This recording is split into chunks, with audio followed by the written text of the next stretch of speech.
Hi, this is Andre. I want to talk about the flip interface mode on the Echoplex Digital Pro.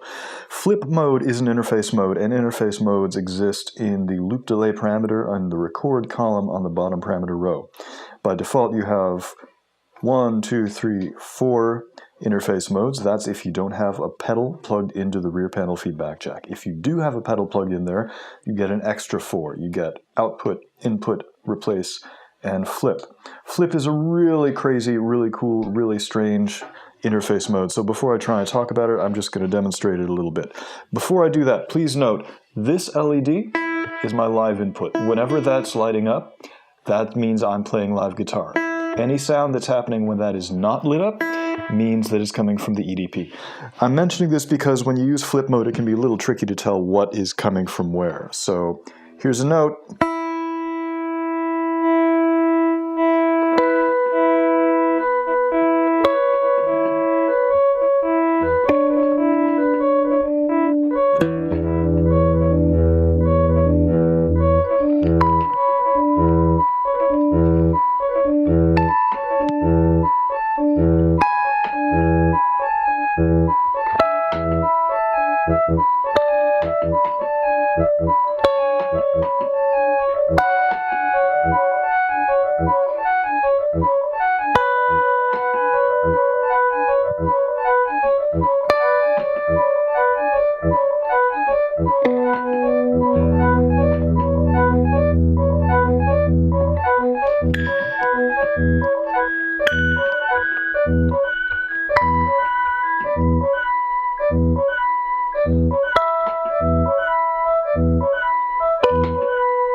So, what flip mode does is affect feedback and input level at the same time.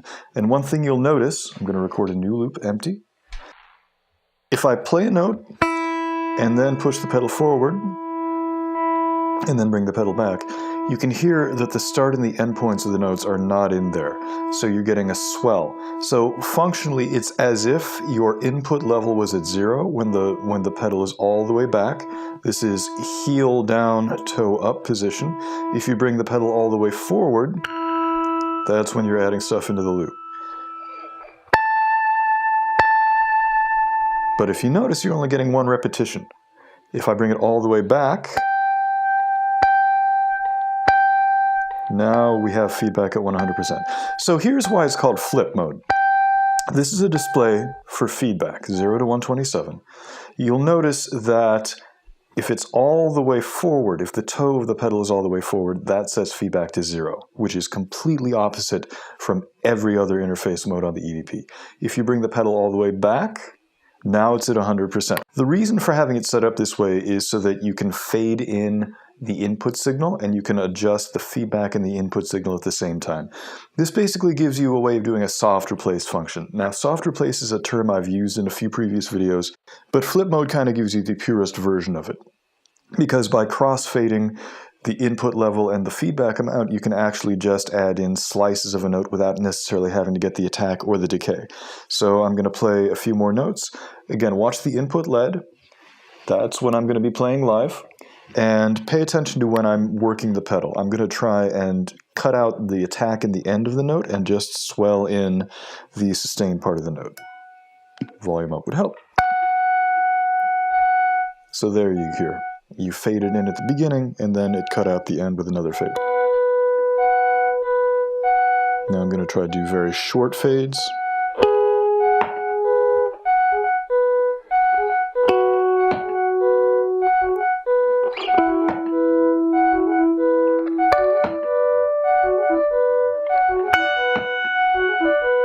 Something a little longer.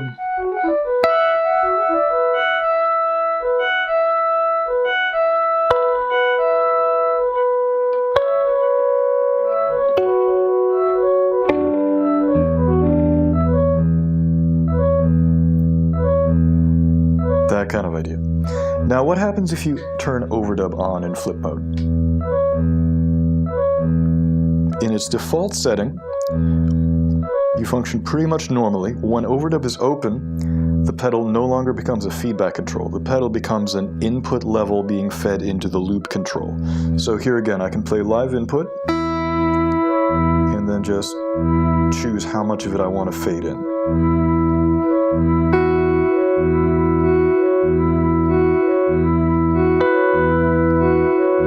Here's something kind of crazy.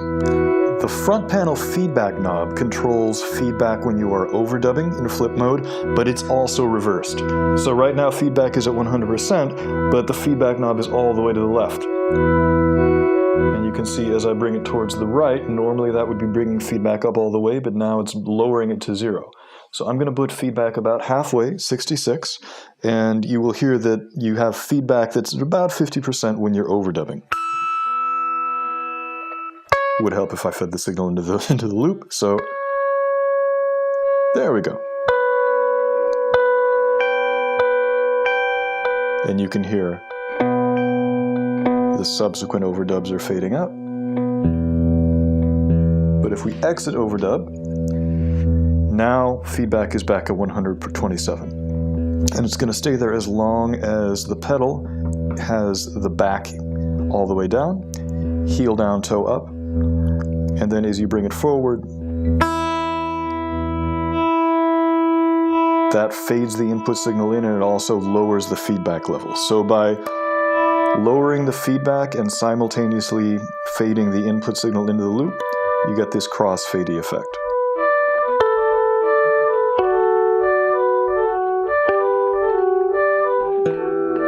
Go back into overdub and you start decaying if your feedback is set lower. If you want to keep infinite repeats, then you turn feedback all the way up to 127 using the front panel feedback knob for overdub, which again is flipped. So in flip mode, if you want 100% feedback on the front panel feedback knob, it has to be turned all the way to the left. If you turn it to the right, it's going to be at 0. So now we have it up at 127. The pedal doesn't control feedback in overdub. It just controls the input level. So if it's all the way up and I play, so this is just like normal overdubbing.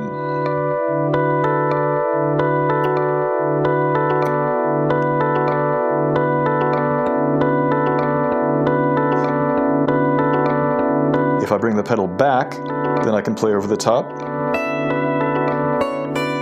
And even though overdub is open, because the pedal is regulating the input level into the EDP in overdub, you're not getting any sound because it's heel down, toe up. So to get sound in, I need to bring the pedal forward. There it is.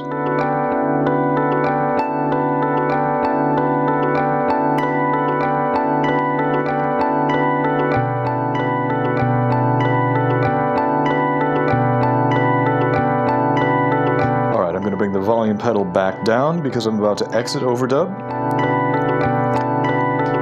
So now feedback is being controlled by the foot pedal.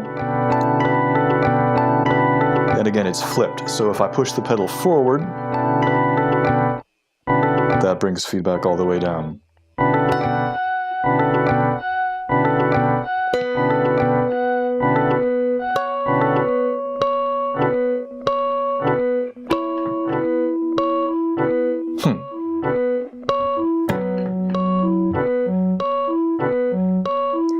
I'm going to add to that. Overdub open. Pedal forward because now we're in overdub and this controls the input signal. So if the pedal is all the way back, nothing is going to get added in, even though overdub is open. Because in overdub mode, in flip mode, the pedal is all the way back. That controls the input level.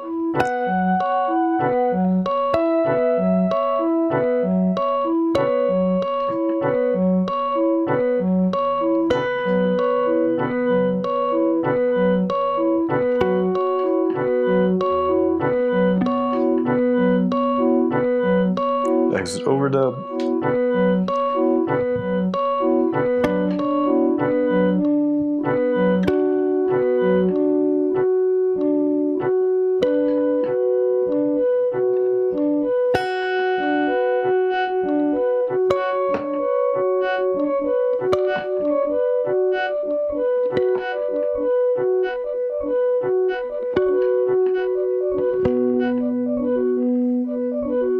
Now there's a few other things you can do while you are in flip mode.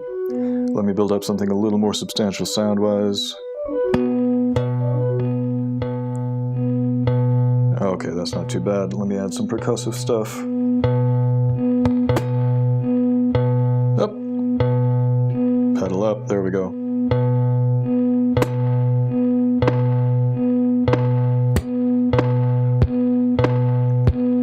Alright, I'm going to multiply, but you can still do crossfades with the pedal in multiply, so let's check that out.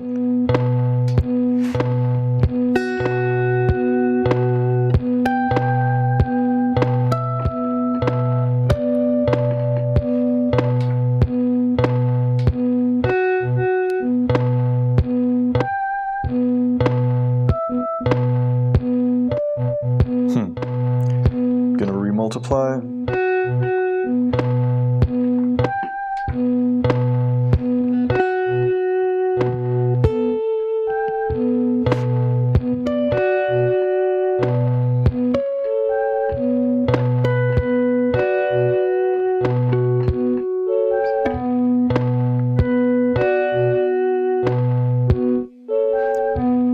Exit overdub, now we're doing pure crossfading.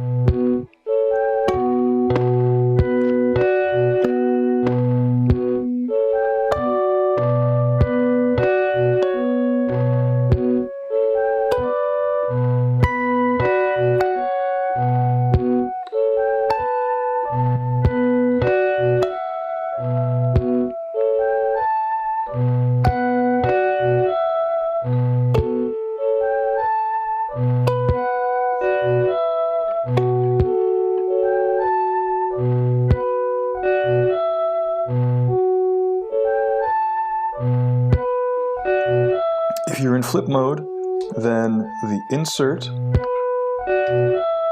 and sus insert functions behave the same as they do in stutter mode. So if you have the insert mode set to insert, then you get a single cycle multiply like this. If you want to stop it, hit undo.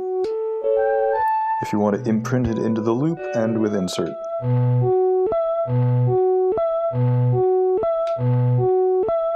There we go. Gonna remultiply. And then if you change the insert mode to sus, oh, not sync mode, excuse me. Insert mode to sus, then it becomes a sub-cycle multiply.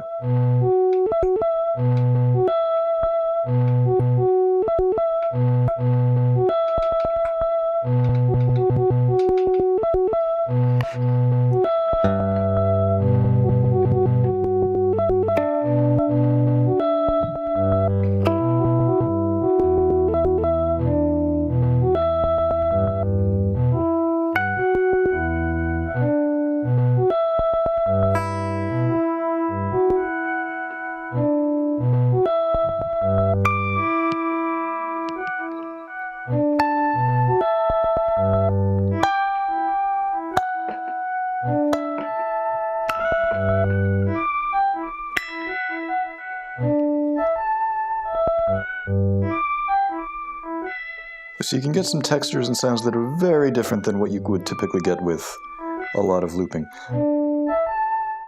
Okay, what I want to do now is a comparison of different ways of doing a soft replace function in different interface modes. So I'm going to go back to the bread and butter loop interface mode, and before we talk about soft replace, let's just do a quick refresher course on replace. Replace is accessed as an insert mode, and you get this kind of sound. Oh, volume up, Andre, come on. You get this kind of sound. So it drops material into the loop for as long as you hold the button down. And it's a very hard start, hard end thing. It's a very hard cutoff.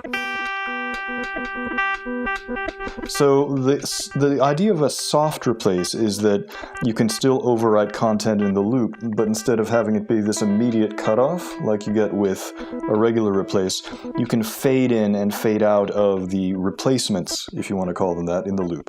So you can do that with the loop mode. I'm going to bring feedback back up to 100%. Overdub open. So this is kind of the most basic form of what I would call a soft replace.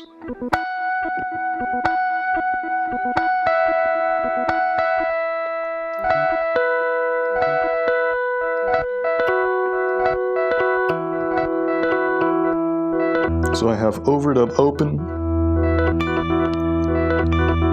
and what I'm doing is attenuating the feedback with the pedal.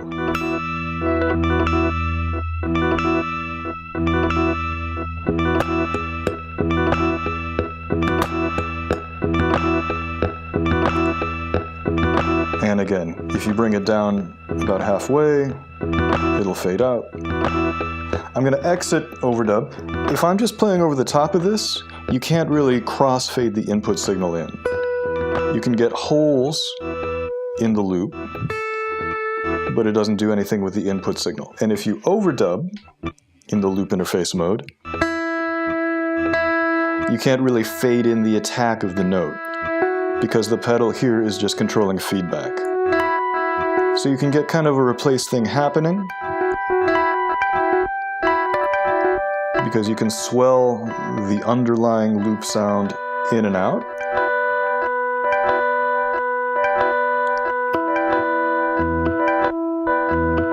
But you're still going to get the full envelope, the attack and the release of whatever you're playing into the live input instrument. Now, let's compare that to the replace interface mode. This attenuates loop feedback and loop output level at the same time. So you can hear the effect of the feedback change immediately. I'm going to do some more soft replacing with overdub open.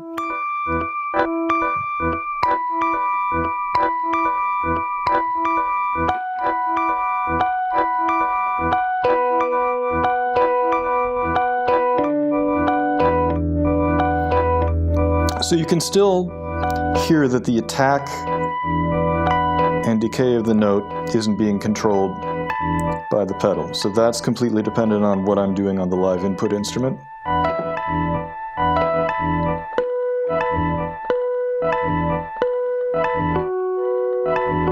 But the main difference between this and regular feedback control, like with the loop interface mode that we were just doing, is that when you do that, you don't hear the change in feedback until the next go round of the loop. So just to demonstrate, let's go back here. So you'll see the number change, you'll see the feedback level change as I move the pedal back, but you don't hear the change until the next go round of the loop. Whereas in the replace interface mode, you hear it immediately.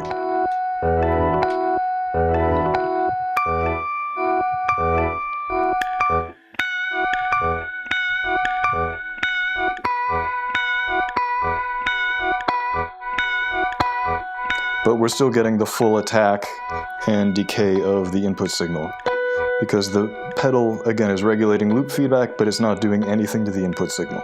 Now, let's go to flip mode. Exit that. And now, bringing the pedal all the way back is going to give it 100% feedback. And if you listen, there. That little volume glitch is when I brought the pedal all the way back, because I was going from being in 100% feedback with the other interface modes to being at 0 feedback if the toe is all the way forward. And you can hear it got cut off there. And now you can hear that we're crossfading in such a way that you can cut off the attack and end of the note, which is kind of the truest soft analog to replace.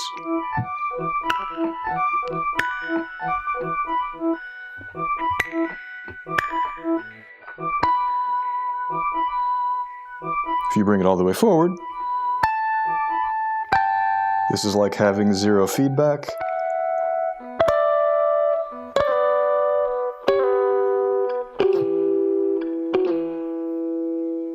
And then if we enter overdub, Right now our overdub feedback is at 0, so we need to change that. So we need to bring it all the way to the left. In any other interface mode, having the feedback knob all the way to the right would be 100%, but we're in flip mode, so all the way to the right is 0, all the way to the left is 100%. And again in overdub, the input of the pedal basically serves as a volume control for the live input.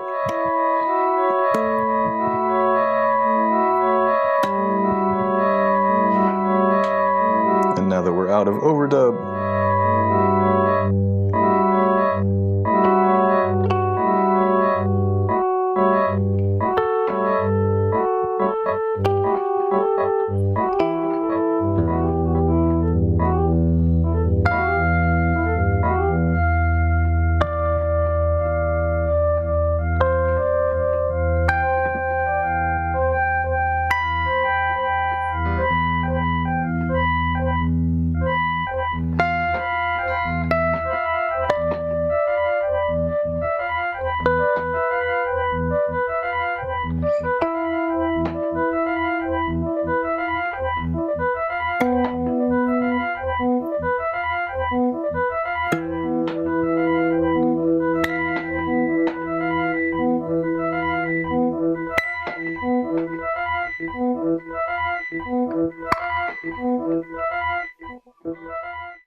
so a really cool, really unusual, very different way of thinking about looping and adding material into the loop and developing and evolving the loop. Unfortunately, I don't use flip mode very much because for the last many years, I haven't been in the habit of getting an analog volume pedal to plug into the rear panel feedback jack because I felt like it was too much stuff to deal with, basically. And because I already use the Behringer MIDI control pedal for functions, and because the Behringer is really big, as everyone knows, I felt like having the volume pedal along was too much stuff for not enough reward. But one of the nice things about doing these videos on the interface modes is that it has reminded me and given me new perspective on all the cool stuff that you can do with interface modes that you can't do any other way, not on the EDP. And in a lot of cases, I would be so bold as to say, not with anything else. So I have a lot of practice to do with flip mode, but I definitely had some fun playing around with it, and I hope this has opened up some possibilities for you. Thank you, as always, so much for tuning in, and I'll talk to you guys very soon. Bye-bye.